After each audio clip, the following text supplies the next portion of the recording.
Sa flag ceremony ng Presidential Communications Office ngayong umaga, dagdag na binigkas ang Bagong Pilipinas Pledge. Sa flag raising ceremony ng Caloocan City Hall nga, narinig na rin ang awit ng Bagong Pilipinas. Dagdag ang mga yan sa lupang hinirang at panata makabayan. Alinsunod yan sa utos ng Memorandum Circular No. 52 ng Malacanang sa mga tanggapan ng national at local governments, pati public school at state colleges and universities. Ayos naman, mabuti naman. Kasi dadagdag lang naman, di naman mawawala yung dating Okay lang po kasi kung ano yung patakaran, dapat naman sundin.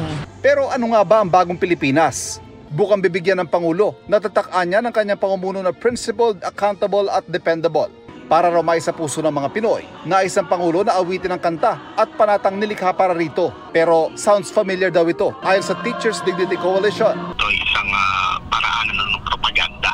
This is more of serving the Marcos administration and hindi pa yung ating bansa. Wala tayong ganito in the past. Meron lamang tayong ganito po nung panahon ni President Marcos Sr. Sabi ng isang party list, sana'y ilaan na lang ng administrasyon ang oras para solusyonan ng mababang sahod, mahal na bilihin at kakulangan ng maayos sa trabaho.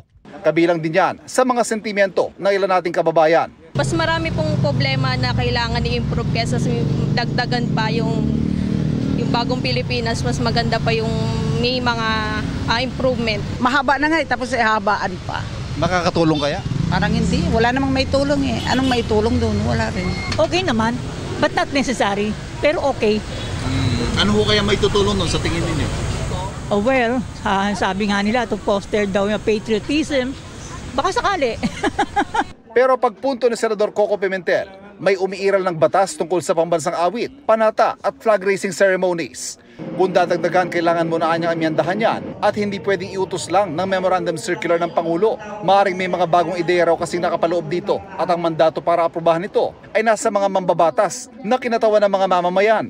Sabi rin ni Professor Rowy Daroy Morales ng University of the Philippines College of Law, may prosesong dapat pagdaanan ng anumang panata o awitin sa isang flag ceremony. Kung gagawing mandatory, ay baka kailangan ng batas. Kasi kailangan dumaan din sa isang proseso yung laman nung kakantahin. Patuloy namin kinukuha ang panig ng Malacanang. Sabi naman ng Civil Service Commission, huwag munang husgahan at walang masamang nakasaad sa awit at panata ng Bagong Pilipinas. Kung tied up rin siya dun sa Bagong Philippine Development Plan, then I don't see anything that is wrong with ensuring that everybody in government is aligned with the goals and principles being pushed for by the administration.